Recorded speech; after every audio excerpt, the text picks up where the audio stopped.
अस्सलाम वालेकुम Pakistan, this is मलिया Hashmi, you watching my YouTube channel. नाज़रीन, इंतहाई तजुर्बाकार नून लीग हुकूमत की तजुर्बाकारियाँ, बल्कि यूं कहा जाए तो ज़्यादा मौजू होगा, तखरीबकारियाँ जारी हैं पाकिस्तानी कौम पर। वो कौम जो ऑलरेडी महंगाई की चक्की में इस बुरी तरह से पिस रही है, हमारी जो largest segment of the society है, जो बेचारे लोअर्स वाले टियर में आते हैं माशी तौर पर, जो बमुश्किल अपने बच्चों को 2 वक्त की रोटी पता नहीं किस तरह अल्लाह की मदद से खिला रहे हैं, आज उन पर एक नया मौशी बॉम्ब गिरा दिया गया। और इमरान खान की वो बात बिल्कुल दुरुस्त साबित हुई, जिस खदशे का इजहार बहुत से माहिरीन मईशत ने भी किया था, जब आज से तकरीबन हफ्ता डेढ़ हफ्ता कबल नून लीग हुकूमत ने बजट प्रेजेंट किया था, तो उसमें बहुत से माहिरीन मईशत ने बात की थी और इमरान खान ने भी, कि ये मुकम्मल डॉक्यूमेंट नहीं है बजट का, इसमें अभी बहुत सारा इजाफा ये करेंगे IMF के अहकामात की तकमील करते हुए। IMF के आगे सर झुका के वो जिस तरह चाहेगा, जैसे इनके आर्म ट्विस्टिंग करेगा, ये पाकिस्तानी कौम को उनके हुक्म पर चलाते हुए मजीद कुचुमर निकालेंगे। और आज एग्जैक्टली वही हुआ। इन्होंने वो जो मिनी बजट से कहा जाता है, इतनी जल्दी तो मिनी बजट कभी भी नहीं आता कि आप हफ्ते बाद ही उसका इतलाक शुरू कर दें कि अभी आपने बजट प्रेजेंट किया। हाँ, ऐसा होता है कि बहुत इमरजेंसी हो जाए तो 4 माह बाद मिनी बजट आ गया या 6 माह बाद आ गया, लेकिन ऐसे नहीं होता कि आप 4 दिन बाद ही मिनी बजट का इतलाक शुरू कर दें। सो आज से उसका आगाज हो गया है IMF के अहकामात के मुताबिक। बाय द वे, IMF, जैसे मैंने आपको कल भी बताया था, कि वो टारगेट्स देती है, उसके बाद उन टारगेट्स को कैसे पूरा करना है ये इन पर फर्ज है। लेकिन कोई भी हुकूमत हो, उसका काम होता है फिर जब आपने उनसे जाहिर है कि कर्जा लेना है तो उनकी शराइत माननी है, लेकिन वो कभी भी आपको ये नहीं कहता IMF कि शहबाज शरीफ अपने स्विमिंग पूल की तजीनो आराइश पर पाकिस्तानी अवाम के टैक्स का 8 करोड़ रुपया बेदरीग बहा दें, लेकिन पाकिस्तानी अवाम को पेट्रोल पर कोई रिलीफ ना दें। ये IMF नहीं कहता, ये इनकी पर्सनल चॉइस है। सो इस पर जरा बात करते हैं कि इमरान खान दौर में और इनके दौर में क्या फर्क है, और आज जो सुपर टैक्स लगा है इससे पाकिस्तानी कौम की कमर मजीद ये किस तरह से मौशी तौर पर तोड़ कर रख देंगे। और उसके बाद आखिर में जरा हम थोड़ी सी पॉलिटिक्स पे भी बात करेंगे कि क्या चल रहा है। तो सबसे पहले मैं बताती चलूं कि सुपर टैक्स होता क्या है। सुपर टैक्स उन इजाफी टैक्सेस को कलेक्टिवली मजमूई तौर पर कहा जाता है जो हुकूमत अपने अखराजात पूरे करने के लिए लगाती है जब बहुत मुश्किल हालात हों। अब सवाल ये पैदा होता है कि ये किन पर लग रहा है। ये टैक्स अपेरेंटली तो बड़ी बड़ी इंडस्ट्रीज पे लग रहा है, बड़े बड़े इंडस्ट्रियलिस्ट, टेक्सटाइल मिल्स के ओनर्स हैं, बड़े बड़े जो बिजनेस टाइकून्स जो करोड़ों रुपए कमाते हैं महीने के, 15 करोड़ से ज्यादा इनकम वाला, 20 करोड़, 25 करोड़, 30 करोड़, 35 करोड़ रुपए से ज्यादा इनकम वाला जो बंदा है, उस पर ये इस टैक्स का इतलाक हो रहा है। बज़ाहिर आइडियली तो बहुत अच्छी बात है कि इनसे आप ज्यादा टैक्स लें। इमरान खान भी शुरू से ही बात करते थे कि डायरेक्ट टैक्सेशन होनी चाहिए, इनडायरेक्ट टैक्सेस की बजाय डायरेक्ट टैक्सेस पे जाए। मसलन आसान अल्फाज में आपको बताऊं, इनडायरेक्ट टैक्स का क्या मतलब है कि आपने 100 रुपए का यूफोन का, जैज का या टेलीनॉर का कार्ड लिया, तो जितने उस 100 रुपए में से 10 रुपए, 15 रुपए, 14 रुपए टैक्स कटेगा, वो चाहे मजदूर किसान वो कार्ड खरीदता है या कोई बहुत बड़ा बिजनेस टाइकून खरीदता है, अरबपति शख्स खरीदता है, उनको बराबर का टैक्स देना पड़ेगा। ये होता है इनडायरेक्ट टैक्स। लेकिन डायरेक्ट टैक्स ये होता है कि जितनी किसी की आमदन है, जितनी, जिस तरह प्रॉपर्टी टैक्स होता है कि जितना कोई मालदार है वो उतना ज्यादा टैक्स दे। जो दुनिया भर की बड़ी बड़ी जो डेवलप्ड इकोनॉमीज हैं, डेवलप्ड ममालिक है, वहां पर इसी तरह होता है, प्रोग्रेसिव टैक्सेशन सिस्टम होता है। आप जितना ज्यादा कमाते हैं उतना ज्यादा टैक्स देते हैं। लेकिन मसला क्या है इस वक्त, ये जो सुपर टैक्स लगा है, इसमें कौन सा बहुत बड़ा फ्लॉ है जिसकी वजह से फिर ये गरीब अवाम पे ही लगेगा जाके, और लग रहा है।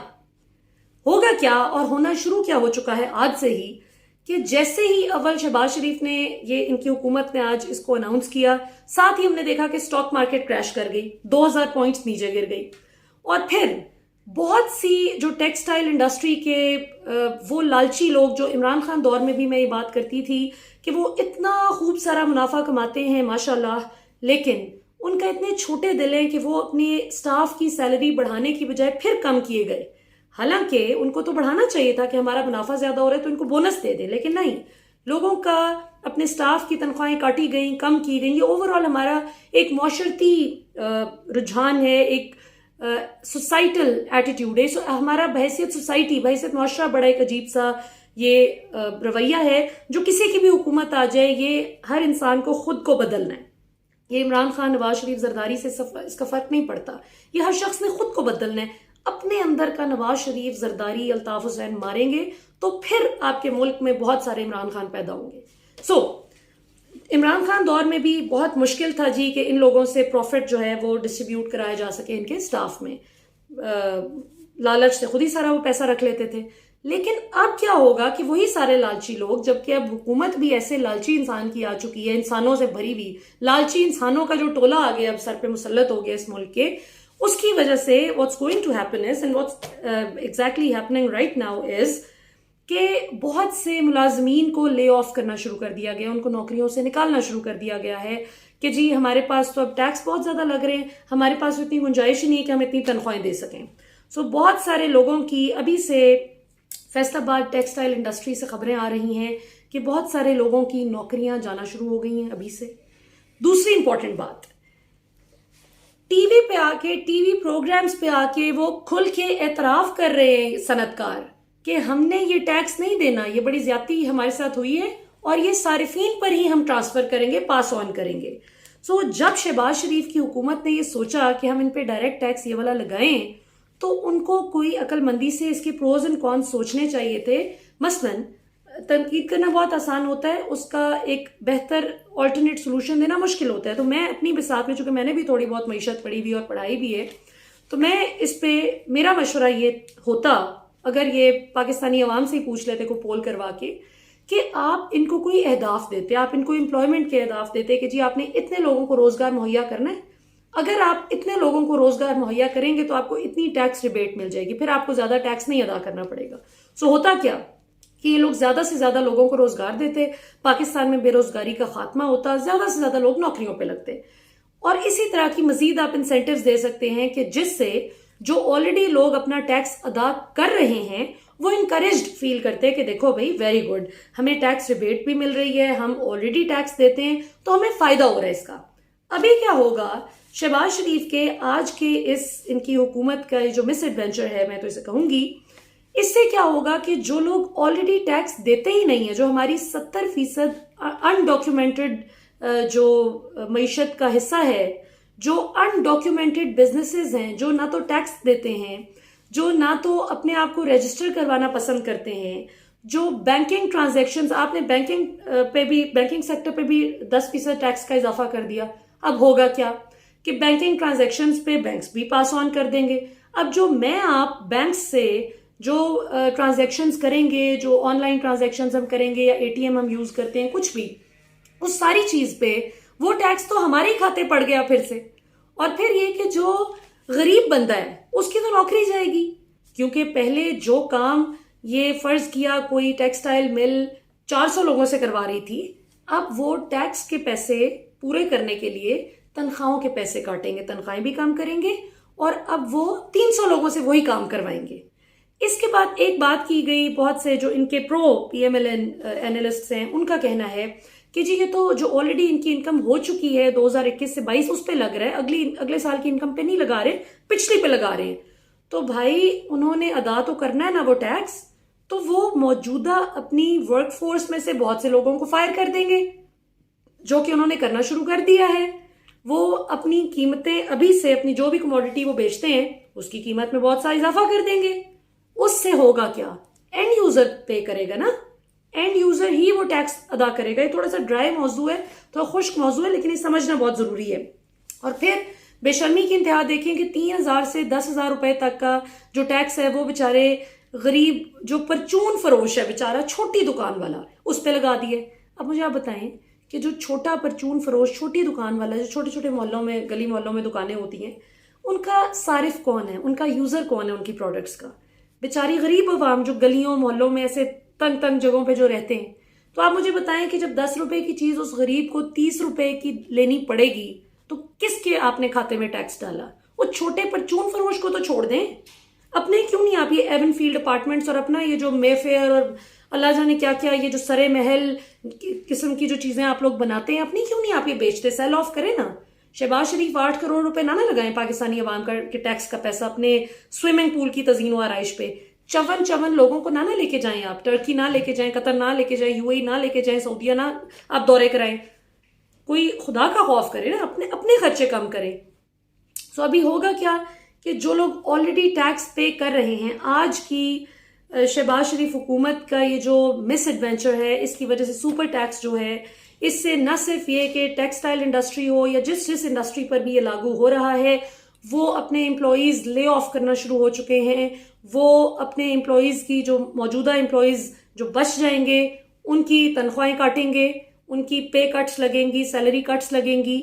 उसके बाद जो उनको लगेगा कि गैर ज़रूरी हैं, इनके बगैर भी काम हो सकता है, 4 लोगों का काम एक बंदे से करवाया जाए, तो लोग जाहिर है कि अपनी नौकरी बचाने के लिए मरता क्या ना करता के मिसदाक वो काम करेंगे।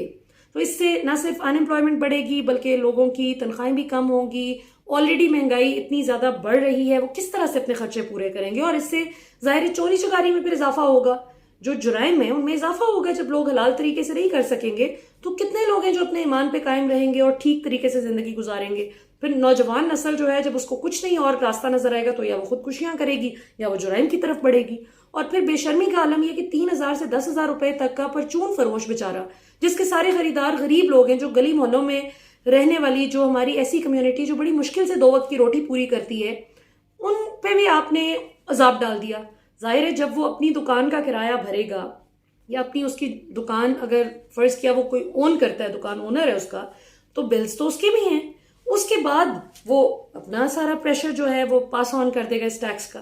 तो अल्टीमेटली पाकिस्तान की गरीब अवाम इस पे पिसेगी। और जो 70% अनडॉक्यूमेंटेड बिजनेस है, अनरजिस्टर्ड बिजनेस करने वाले लोग हैं, जो कि जिनका कोई खाता ही नहीं है, जो सीधा कैश पे काम करते हैं, जो प्रेफर करते हैं कि हम कोई बैंकिंग चैनल ना यूज करें, कोई हम ऑफिशियल ऐसा चैनल ना यूज करें जिससे ट्रैक किया जा सके, ट्रेस किया जा सके कि भाई ये कितना पैसा कमाते हैं, कितना टैक्स देते हैं। तो उनकी तो और मौज है। जो ऑलरेडी टैक्स दे रहा था बेचारा, चाहे वो करोड़पति है, चाहे वो लखपति है, वो जो भी है, वो बेचारा मजीद पिस गया। और करोड़पति, आपका ख्याल है कि ये इस तरह से टैक्स देंगे? इससे बेहतर था आप उनको एम्प्लॉयमेंट के अहदाफ देते कि इतना रोजगार जनरेट करेंगे तो आपको टैक्स रिबेट मिलेगी, ताकि उनको भी पता लगता कि हम टैक्स दे रहे हैं और जो लोग टैक्स नहीं दे रहे उनमें क्या फर्क है।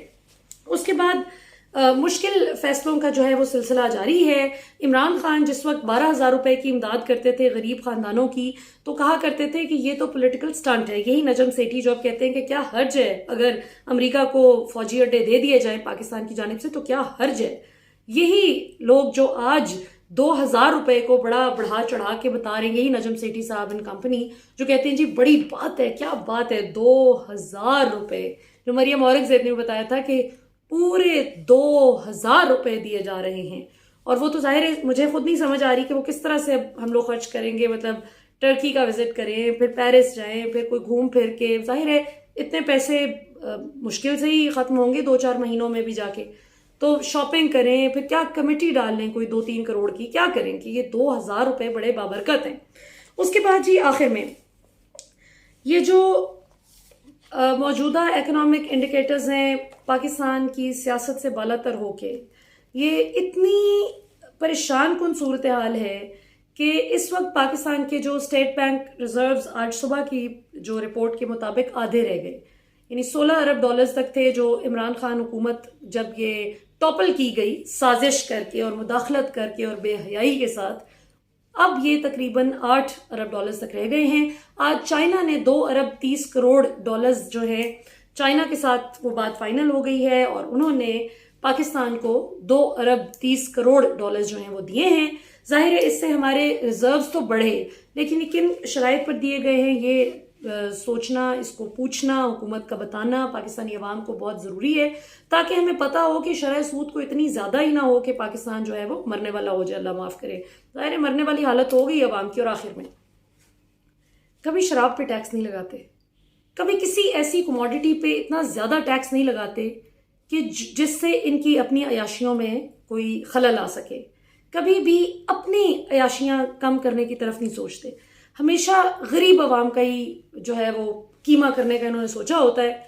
और वो शहबाज शरीफ जो कहते थे कि 1 अरब डॉलर के लिए इमरान खान हुकूमत लेट गई है IMF के आगे, आज अल्लाह की शान है कि इनकी हुकूमत बहुत खुशी से बता रही है कि 2 अरब 30 करोड़ डॉलर्स के हमें रिजर्व्स मिल गए हैं, लोन मिल गया है चाइना के कमर्शियल बैंक्स की जानिब से। तो ये भी अल्लाह की शान है कि तजुर्बाकार टीम जो बताती है कि चाय के 2 की बजाय 1 कप पिए, वो आपको ये अब खुशखबरी दे रही है कि कितना ज़बरदस्त आपको कर्जा मिल गया। यानी कर्जा मिल जाना कौन सी खुशखबरी है भाई, लेकिन बहरहाल इसको खुशखबरी के तौर पे बताया जा रहा है। तो ये नाज़रीन आज की जो है मौजूदा सूरत हाल है। अल्लाह ताला पाकिस्तान के हाल पे रहम करें। बड़ा अजीब किस्म का मिस एडवेंचर हुआ है पाकिस्तान के साथ। वो पाकिस्तान जो 6% की ग्रोथ रेट पे एक्सेल कर रहा था, थ्राइव कर रहा था, 32 अरब डॉलर्स तक की एक्सपोर्ट्स, 32 अरब डॉलर्स तक की रेमिटेंसेज, फॉरेन रेमिटेंसेज, और किस तरह से 27 से 28% एक्सपोर्ट्स में इजाफा किया गया। आज 3 माह के अंदर अंदर 28% महंगाई बढ़ गई है और आने वाले दिनों में मज़ीद इस महंगाई में इजाफा होगा। तो अल्लाह ताला अभी भी इनको तौफीक दें कि होश के नाखुन लें और पाकिस्तान का इतना कबाड़ा ना करें कि फिर हम बिल्कुल ही एक पॉइंट ऑफ नो रिटर्न पे पहुंच जाएं।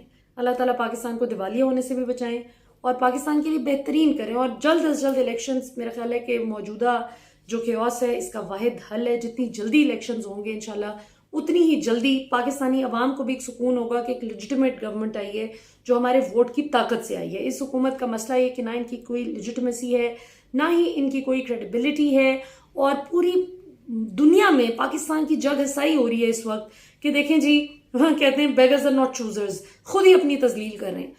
दुनिया को ये नहीं पता कि हम और ये 2 मुख्तलिफ लोग हैं। पाकिस्तानी अवाम से इनका कोई ताल्लुक नहीं है। ये सिर्फ पाकिस्तान छुट्टियां मनाने के लिए आते हैं या हुकूमत करने के लिए आते हैं, और जब अपोजिशन में चले जाते हैं तो जाहिर है नवाज शरीफ साहब का हाल आपके सामने ही है कि वो इस वक्त मुल्क से बाहर सैर तफरी कर रहे हैं। जरदारी साहब भी इमरान खान हुकूमत के दौरान शायद बाहर के टूर्स लगाते अगर फ्रेंडली अपोजिशन वाला ही सीन होता नून लीग के साथ जिस तरह माजी में था। लेकिन चूंकि इमरान खान हुकूमत थी और इनको वक्त डाला हुआ था कि इमरान खान डिलीवर करके दिखा रहा है। कहाँ स्टैनफोर्ड यूनिवर्सिटी पाकिस्तान की तारीफें कर रहा है माशाल्लाह एहसास प्रोग्राम की, और कहाँ आज दुनिया बेइज्जती कर रही है कि कराची दुनिया का बदतरीन 5वां बदतरीन शहर के तौर पर बताया जा रहा है। तो ये बड़ी बेइज्जती की बातें हैं। ऐसे नहीं था। ये जो रद्दुल फसाद और ये इस तरह के कामयाब मिलिट्री ऑपरेशंस जब हुए थे माशाल्लाह, जिसमें पाकिस्तान की फौज की बड़ी एक्सीलेंट कंट्रीब्यूशन थी माशाल्लाह, तो ये इसलिए इसको पाक साफ किया गया था कराची को और सिंध को इस गलाजत से। MQM का ये जो अल्ताफ हुसैन लेड MQM थी कि पाकिस्तानी अवाम को, और ख़ासतौर पर कराची जो हब है पाकिस्तान के बिजनेस का, उसको कोई सुख का सांस आना चाहिए। लेकिन अभी अब देखें कि हर चीज़ को रिवर्स केयर लग गया है। तो सोचने वालों के लिए इसमें बहुत कुछ है। आज के लिए इतना ही। इंशाल्लाह आपसे कल फिर मुलाकात होगी। पाकिस्तान हमेशा जिंदाबाद।